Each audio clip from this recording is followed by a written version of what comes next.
Assalamualaikum warahmatullahi wabarakatuh. Hasil temuan arkeolog Israel baru-baru ini tentang peninggalan Raja Sulaiman yang dipublikasikan CNBC secara mengejutkan ternyata sudah tertulis di Al-Quran ribuan tahun yang lalu secara detail. Temuan ini benar-benar menampar orang-orang yang selama ini meragukan kebenaran Al-Quran tentang kisah Nabi Sulaiman. Kami ulas secara mendalam di video ini. Dari perspektif yang berbeda, dorongan yang mendasari Israel untuk menguasai Palestina tidak semata-mata berkisar pada ambisi untuk mengontrol seluruh wilayah Yerusalem. Terdapat opini yang menyatakan bahwa ada upaya untuk menggali sebuah harta karun yang dianggap sangat berharga, yang menurut legenda pernah dimiliki oleh Nabi Sulaiman. Berdasarkan anggapan tersebut, ditemukannya harta karun ini akan memberikan kemampuan kepada Israel untuk memegang kendali atas dunia dengan mudah. Nabi Sulaiman yang meneruskan risalah setelah Nabi Daud memiliki narasi yang terkuat erat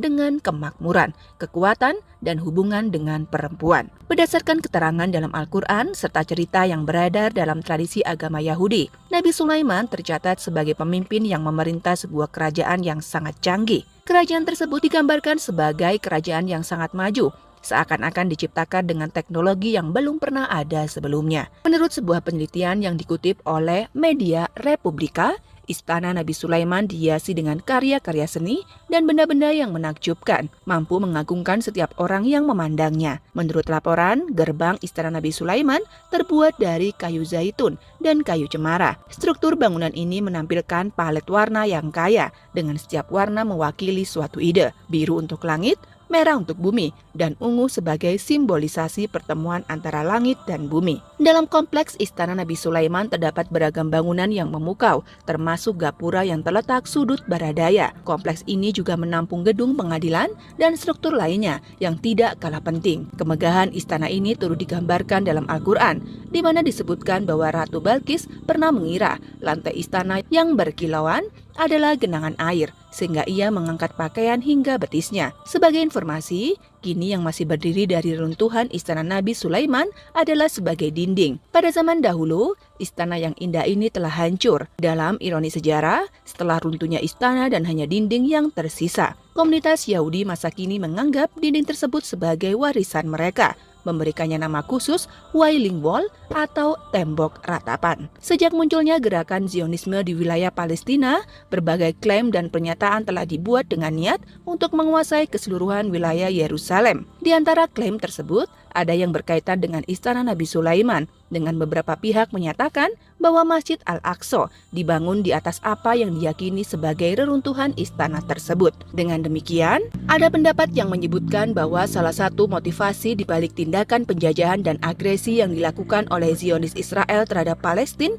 adalah berdasarkan klaim sejarah yang mereka anut. Yang lebih menarik, terdapat keyakinan di antara sebagian Zionis Yahudi bahwa kuil Sulaiman merupakan lambang kekuasaan. Keyakinan ini berujung pada pemikiran bahwa siapa saja yang berhasil menemukan dan merekonstruksi kuil tersebut akan memperoleh kekuatan untuk menguasai dunia. Dengan mempertimbangkan faktor yang telah disebutkan, terdapat inisiatif oleh kelompok tertentu untuk melaksanakan rangkaian proyek penelitian arkeologis di sekitar wilayah kompleks Baitul Maqdis. Inisiatif ini bertujuan untuk menemukan bukti-bukti historis yang berkaitan dengan keluarga Nabi Sulaiman. Sebagai ilustrasi, pada tahun 1970, pemerintah Israel melakukan serangkaian penggalian arkeologis di bagian selatan dan barat luar tembok Masjid Al-Aqsa. Namun proyek penggalian ini mendapat reaksi penolakan yang kuat karena ada kekhawatiran akan terjadinya kerusakan pada situs yang dianggap sakral oleh umat Islam yang mengakibatkan penggalian dihentikan untuk jangka waktu yang cukup lama. Pada tahun 1984,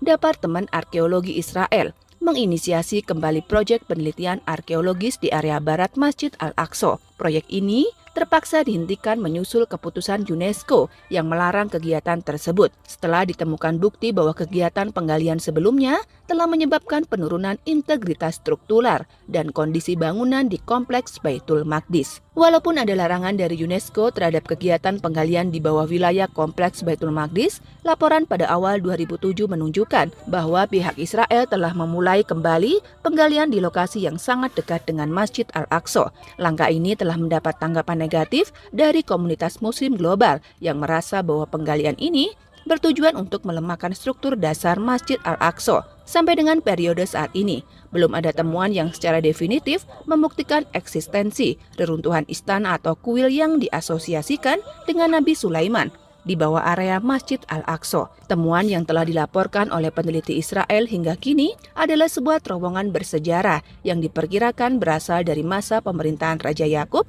yang memerintah kerajaan Yehuda sekitar tahun 598 atau 597 sebelum Masehi. Meski ada klaim yang belum diverifikasi tentang penemuan kuil Nabi Sulaiman melalui terowongan yang dihubungkan dengan Raja Yakub, keabsahan klaim ini masih dipertanyakan. Klaim yang menyebutkan bahwa istana Nabi Sulaiman memberi kekuasaan dominasi global kepada Israel juga belum terbukti. Di sisi lain, para arkeolog yang terkait dengan gerakan Zionis dilaporkan telah menemukan artefak berbentuk guci kuno selama ekskavasi di wilayah Ovel, Yerusalem pada tahun 2012.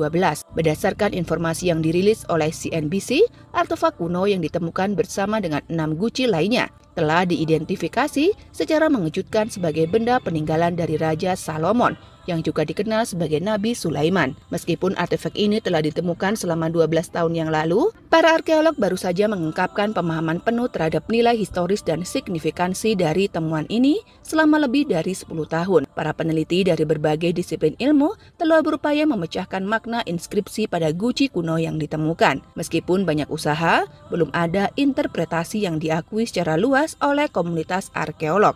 Namun, menurut sebuah artikel dari Life Science, Dr. Daniel Feinstub dari Burian University of Negev telah berhasil mengungkap makna inskripsi tersebut yang dipercaya berasal dari zaman pemerintahan Raja Sulaiman di Israel kuno. Dalam penelitian yang dipublikasikan dengan judul Ancient Inscription on Jerfon in Israeli Kingdom of Solomon and Sheba dari Daniel Feinstub, menjelaskan bahwa inskripsi pada guci kuno tersebut dapat diartikan sebagai ladanum 5. Istilah ini mengacu pada ricin dari tanaman beraroma yang digunakan untuk membuat dupa, dikenal juga sebagai ladanum atau Cistus ladaniferus. Dr. Daniel mengungkapkan bahwa inskripsi yang ditemukan tersebut tercipta menggunakan skrip Arab Selatan kuno dalam bahasa Sabean yang umum digunakan selama era Alkitab di Semenanjung Arab, terutama di Kerajaan Sheba yang kini merupakan bagian dari negara Yaman. Para ahli arkeologi berpendapat bahwa ini mungkin merupakan salah satu dari sedikit contoh penggunaan skrip Arab Selatan kuno yang paling awal yang telah ditemukan di wilayah Israel. Sebagaimana dijelaskan dalam penelitian sebelumnya, para arkeolog menemukan bukan hanya satu guci ladanum 5,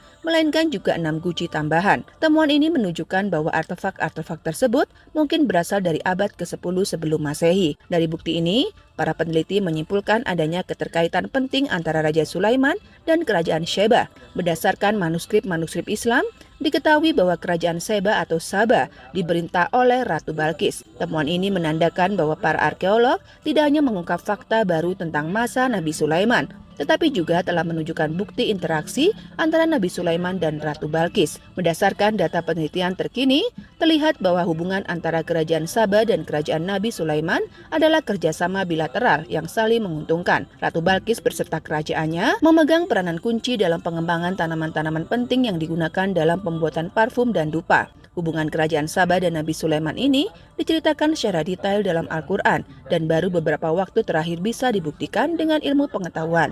Masya Allah, ini membuktikan bahwa Al-Quran benar-benar kalam Allah, bukan karangan Nabi Muhammad yang banyak dituduhkan. Sahabat beriman, itulah misteri peninggalan Nabi Sulaiman yang berhasil ditemukan Israel, sekaligus membuktikan kebenaran Al-Quran. Semoga video ini bermanfaat dan menambah wawasan kita semua. Bagikan jika Anda menyukai video ini, tinggalkan komentar terbaik Anda.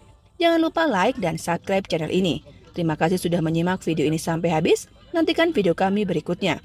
Wabillahi taufik wal hidayah. Wassalamualaikum warahmatullahi wabarakatuh.